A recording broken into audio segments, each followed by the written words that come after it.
Question number 6 की accounting question बनाएंगे अब हम लोग। ये फॉर्मेट है, transaction assets equal to liabilities plus capital. नीचे हमने एसेट्स लायबिलिटीज के नेम लिखने के लिए स्पेस दे दिया है।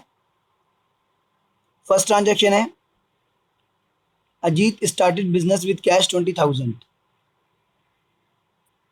तो कैश में 20,000 आ गया और कैपिटल में 20,000 आ गया। देन सेकेंड ट्रांजैक्शन है आपकी,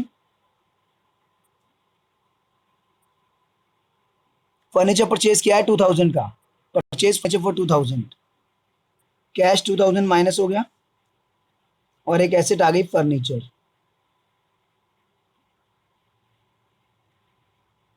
उसमें 2,000 प्लस हो गया। उस साइड पे कोई इफेक्ट नहीं आएगा लायबिलिटी और कैपिटल वाली साइड पर। फर्नीचर परचेज किया है तो कैश लेस हो गया, फर्नीचर ऐड हो गया। न्यू इक्वेशन बना लेते हैं। ये हो गया 18,000, फर्नीचर हो गया 2,000, कैपिटल 20,000, लायबिलिटी अभी तक कुछ नहीं है। Third, paid rent 200, paid rent 200, 200 पे किया है तो कैश में से 200 माइनस और कैपिटल में से 200 माइनस। जब एक्सपेंस पे करते हैं तो कैश में से माइनस, कैपिटल में से माइनस। लेकिन जब एसेट परचेज करते हैं तो कैपिटल पे इफेक्ट नहीं आता, कैश में से माइनस और दूसरी एसेट आ गई। एसेट क्या होती हैं? जो अपना बेनिफिट कई ईयर्स तक देंगी। फर्नीचर परचेज कर लिया, उसका बेनिफिट आप उसको यूज़ आप 10 साल तक 12 साल तक करोगे, तो वो एसेट्स हैं। तो एसेट्स पे जब खर्चा होगा तो कैपिटल में से माइनस नहीं होगा, कैश में से माइनस होगा और एसेट का कॉलम खुल जाएगा। अब रेंट है, रेंट पे किया तो उसको आप कई ईयर्स तक थोड़ा ना यूज़ कर सकते हो, नेक्स्ट ईयर फिर से पे करना पड़ेगा, तो वो एक्सपेंस है।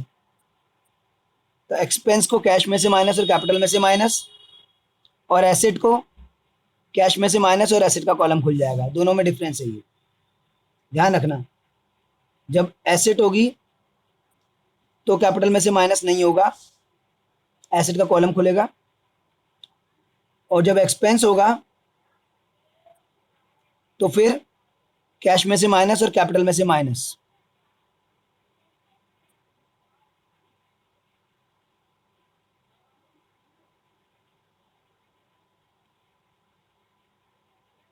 तो ये बन गई भी न्यू इक्वेशन।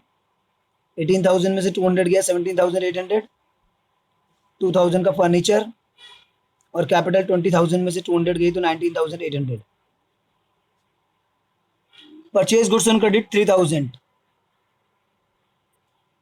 गुड्स खरीदे हैं तो एक अकाउंट और आ जाएगा स्टॉक का। अब स्पेस हो गया कम, एक और एसेट आनी है, अभी एसटी लिख रहा हूँ मैं, और एक बाद में आएगी अभी डेटर। अरे यार चलो कोई बात नहीं। तो स्टॉक आ गया, गुड्स खरीदे हैं क्रेडिट में 3,000 के, तो 3,000 तो स्टॉक में ऐड हो गया और लायबिलिटी में क्रेडिटर्स। जब गुड्स खरीदे हैं और बाद में पैसा देना तो उसको क्रेडिटर बोलते हैं। तो एसेट में आपका स्टॉक बढ़ गया, और क्योंकि आपने क्रेडिट में खरीदे हैं बाद में पेमेंट करोगे तो लायबिलिटी में आपकी क्रेडिट। चलिए न्यू इक्वेशन बना लेते हैं।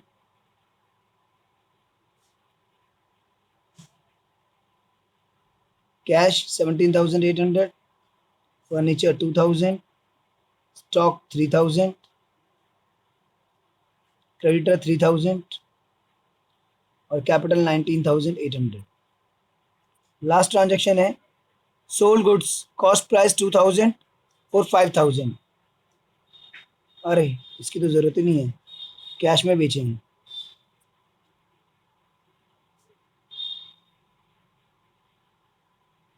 तो 2,000 के गुड्स 5,000 में सोल्ड करें, स्टॉक में से 2,000 माइनस कर दीजिए और कैश में 5,000 ऐड कर दीजिए। डेटर नहीं होगा, इस बार कैश में बेचें।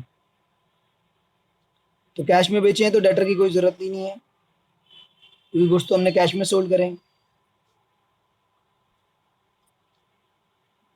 तो स्टॉक में से 2000 माइनस हो गया और कैश में 5000 ऐड हो गया, क्योंकि आपने गुड्स जो है वो कैश में सोल्ड करें हैं, तो इसलिए आपका जो है कैश में 5000 ऐड हो गया, स्टॉक में से 2000 माइनस हो गया और 3000 का आपको प्रॉफिट हुआ है, वो आप कैपिटल में ऐड कर लीजिए। न्यू इक्वेशन ये रही आपकी 17 एंड 5 22,800 2000 3000 के स्टॉक में से 2000 का चला गया तो 1000 का स्टॉक, 3000 के क्रेडिटर और 19 प्लस 3 22,800 का कैपिटल। बैलेंस शीट बोलेगा तो एसेट्स को एक तरफ डाल देना, लायबिलिटी कैपिटल को एक तरफ डाल देना। तो इस तरीके से भाई आपका ये होगा।